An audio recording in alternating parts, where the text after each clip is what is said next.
നമസ്കാരം. കടം മാറാൻ എന്താണ് ഒരു വഴി? കടം വന്നു, ഈ കടം മാറാൻ നമുക്ക് എന്തെങ്കിലും ചെയ്തേ പറ്റൂ. വയ്യ, കടം കൊണ്ട് നമ്മൾ പൊറുതിമുട്ടി.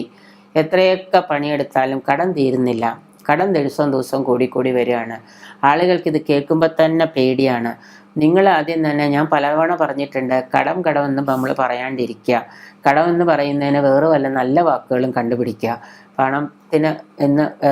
പണം ധാരാളം ഉണ്ട്, പക്ഷേ എനിക്ക് കടം ഇല്ല എന്ന് പറയുമ്പോഴും എന്താണ്, പണം ധാരാളമുണ്ട് എനിക്ക് പക്ഷേ കടമില്ല എന്ന് പറയുമ്പോൾ അവിടെ കടം എന്നൊരു വാക്ക് വന്നു. ആ രണ്ട് വാക്ക് നമ്മുടെ നിത്യജീവിതത്തിൽ നിന്ന് നമ്മൾ നിരന്തരമായിട്ട് എടുത്തു മാറ്റാൻ ശ്രമിക്കാം.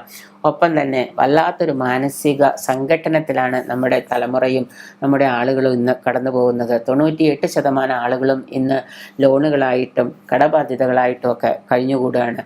കോടികൾ കടമുള്ളവർ, ലക്ഷങ്ങൾ കടമുള്ളവർ. പക്ഷേ ഈ കോടികളുടെ കടമൊക്കെ എങ്ങനെ വീട്ടും, എങ്ങനെ ഇതൊക്കെ തീർത്തെടുക്കുമെന്ന് ചിന്തിക്കുന്നവരുണ്ട്. ഈ കൊച്ചു ടിപ്സുകളൊന്നും കേട്ടാൽ അതുകൊണ്ടൊന്നും കോടികൾ കടം തീരുമെന്ന് ചിന്തിക്കുന്നവരുണ്ട്. പക്ഷേ 1000 കടം തീർന്നാൽ, 10,000 രൂപ കടം തീർന്നാൽ അത് അത്രയും നല്ല കാര്യമല്ലേ?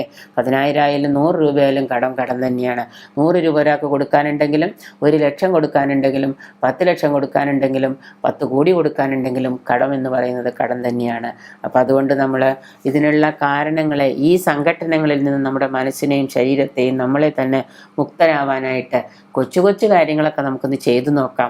പക്ഷെ അവിടെയും പ്രശ്നമാണ്. ഈ നിത്യജീവിതത്തിൽ ഇത്രയും തിരക്കിനിടയിലൊന്നും ഈ പറയുന്ന ടിപ്സ് ഒന്നും ചെയ്യാൻ പറ്റില്ല. പക്ഷേ ചെയ്തവർക്കും ചെയ്ത് പ്രയോഗിച്ചവർക്കും അനുഭവം ഉൾപ്പെടെ പല മാറ്റങ്ങളും ജീവിതത്തിൽ വരുത്താൻ കഴിഞ്ഞിട്ടുണ്ട്. അതുകൊണ്ട് കടം മാറാനുള്ള 1-2 ടിപ്സുകൾ ഞാൻ പറഞ്ഞു തരാം. നിങ്ങൾ പറ്റുന്ന പോലെയൊക്കെ ചെയ്തു നോക്കുക. ഛേദമില്ലാത്ത ഉപകാരം എന്ന് പറയുന്ന പോലെ ചിലവില്ലാത്ത കാര്യമാണ്.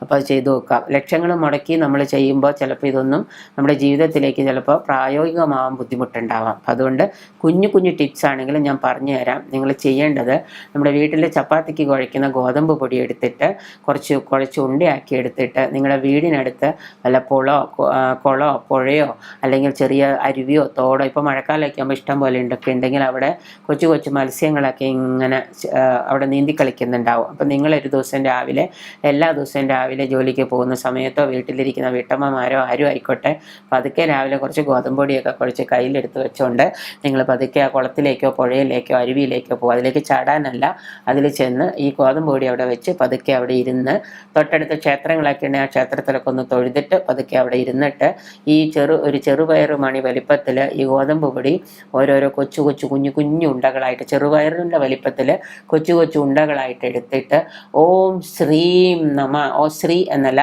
ഓം ശ്രീം നമ എന്ന 108 പ്രാവശ്യം, ഓരോ പ്രാവശ്യവും ഈ ഗോതമ്പ് പൊടി ഉരുട്ടി ഓം ശ്രീം നമ എന്ന് പറഞ്ഞിട്ട് കൊടുക്കുക. ഓം ശ്രീം നമ എന്ന് പറഞ്ഞിട്ട് കൊടുക്കുക.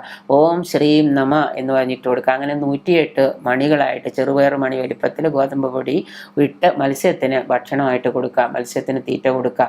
ഇങ്ങനെ നിങ്ങൾ ഒരു 21 ദിവസം, 41 ദിവസം, 90 ദിവസം, 3 മാസക്കാലമൊക്കെ നിരന്തരമായിട്ട് ചെയ്യാൻ തുടങ്ങിയാൽ നമ്മൾ എങ്ങനെയാണ് നമ്മുടെ ബാധ്യതകൾ തീരാന്ന് നമുക്ക് പോലും അറിയില്ല. തീർച്ചയായിട്ടും നമുക്കതിൽ നിന്ന് ഒരുപാട്, എന്നെ പലരും വിളിച്ച് പറഞ്ഞിട്ടുണ്ട് ഇങ്ങനെയൊക്കെ ചെയ്തിട്ട് ഒരുപാട് മാറ്റങ്ങൾ ഉണ്ടായിട്ടുണ്ട്. അനുഭവം എന്ന് പറയുമ്പോൾ നമുക്കറിയാലോ എങ്ങനെയായിരിക്കും അത് നമ്മുടെ ജീവിതത്തിലേക്ക് പോസിബിളായിട്ട് വന്നിട്ടുള്ളതെന്ന്. അപ്പോൾ നമ്മൾ ഛേദമില്ലാത്ത ഉപകാരമായിട്ട് കുറച്ച് ഗോതമ്പൊടി എല്ലാ ദിവസവും കുഴച്ചിട്ട് ഒരു 21 ദിവസം അടുപ്പിച്ച് നിങ്ങൾ ഈ ജോലിക്ക് പോകുന്നവരാണെങ്കിൽ പോകുന്ന വഴിക്ക് വല്ല പുഴയുണ്ടെങ്കിൽ കുറച്ച് നേരത്തെ പോവുക.